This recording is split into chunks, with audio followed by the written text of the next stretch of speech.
Bapa, Putra, dan Roh Kudus. Amin.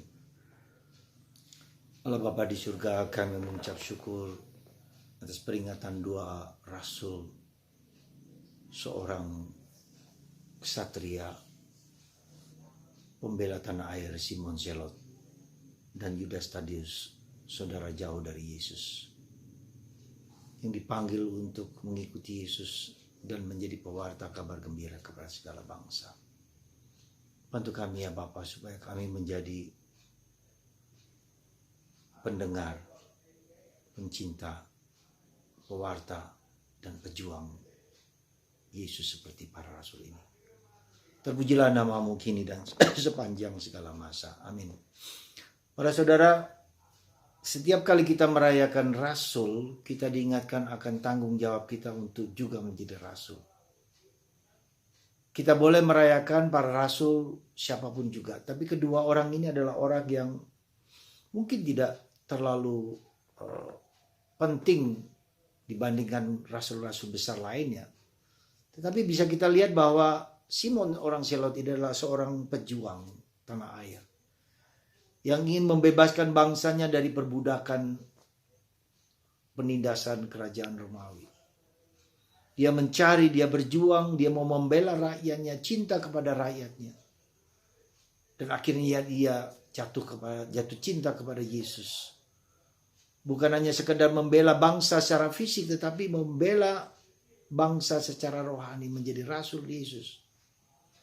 Demikian juga dengan Yudas Tadius. Dia mungkin adalah saudara jauh dari Yesus yang mendengarkan siapa Yesus, tapi dia terpikat akan saudaranya ini, yang berbeda dengan apa yang mungkin dia sedang cari. Jadi mereka semua adalah orang yang mencari Tuhan, yang serius menggarap batin mereka, dan mereka mengikuti Yesus, mendengarkan Yesus dengan panca indera mereka sendiri, dengan mata, dengan hidung, dengan mulut, dengan telinga, ya, dengan perasaan, melihat sendiri Yesus dengan panca indera. Dan saya kira ini bagian penting yang harus kita sadari sungguh-sungguh, bahwa Allah berbicara kepada kita dengan peristiwa sehari-hari yang tidak jauh berbeda dengan kita. Ya, entah kita bekerja, entah kita memasak, entah kita melakukan hal-hal, Tuhan bekerja lewat keseharian, lewat panca indera fisik kita. Melihat, mendengarkan, mencium, makan, merasakan. Tuhan menggunakan daya-daya manusiawi kita ini, lalu dari sanalah pengalaman kepekaan, ketajaman kita akan panca indera inilah yang membuat kemudian kita masuk ke tahapan yang bukan hanya tahapan fisik yang kelihatan material, tapi yang non fisik, batin. Ya. Kita tidak hanya panca indera lahiriah, tapi panca indera batin. Penglihatan batin kita, mendengarkan, merasakan.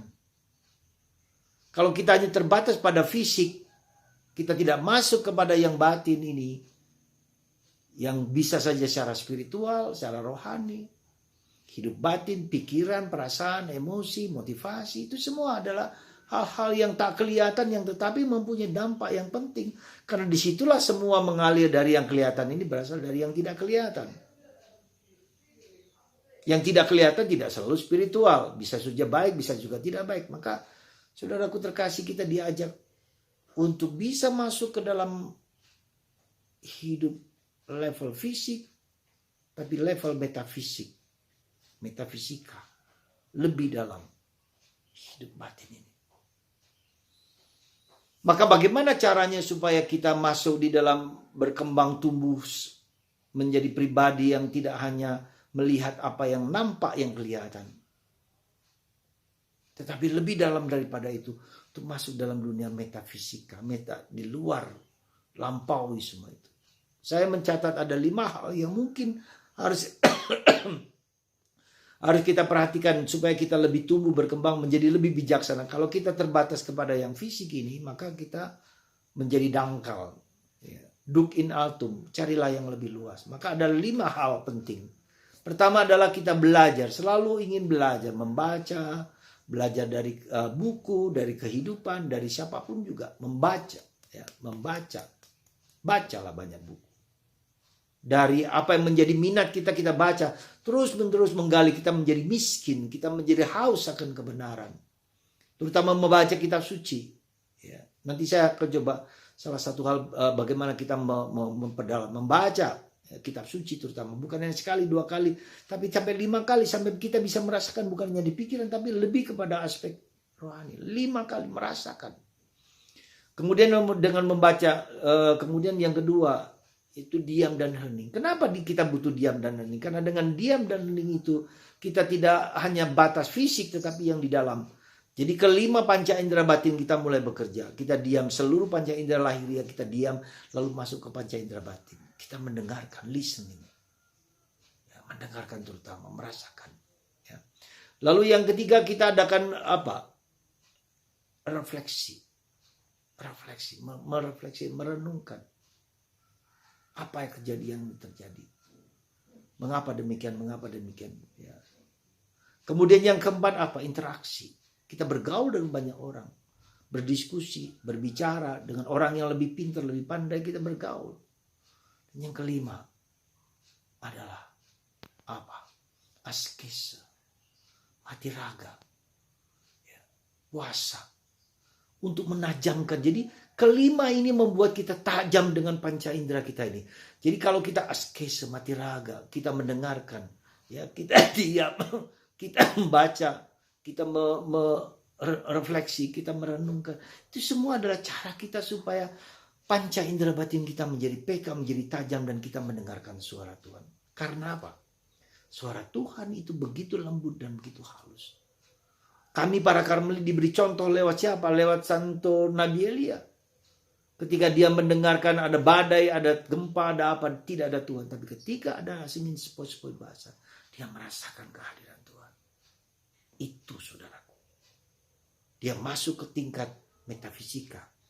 Ya, di luar. Bukan yang fisik tapi di luar.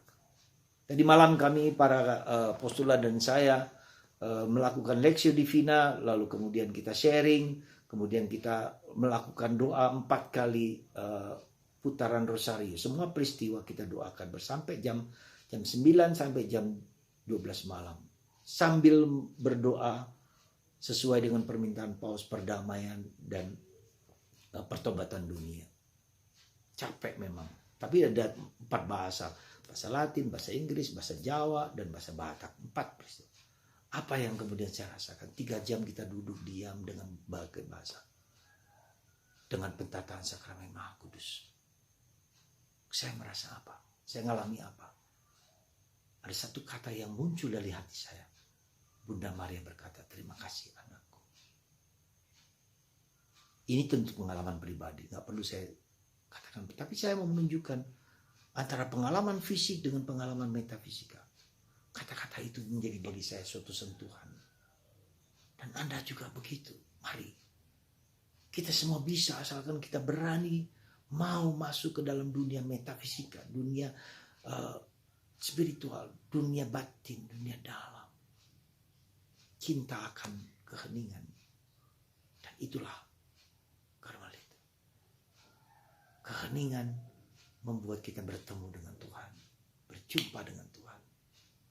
Membaca kitab suci tidak hanya sekali, 2 kali, 3 kali, 4 kali, 5 kali. Supaya seluruh panca indera kita digerakkan menjadi rasul. Dan itulah rasul yang berkobar-kobar bagi Kristus. Semoga Anda dan saya menjadi rasul-rasul Kristus dimanapun Anda berada. Tidak hanya secara fisik tetapi secara metafisika, secara lebih dalam daripada itu hidup batin. Semoga Anda semua menjadi rasul seperti Simon orang Zelot, seperti Yudas Tadius. Tuhan memberkati Anda semua. Mari kita masuk dalam misteri ilahi. Tuhan memberkati Anda semua. Bapa, Putra,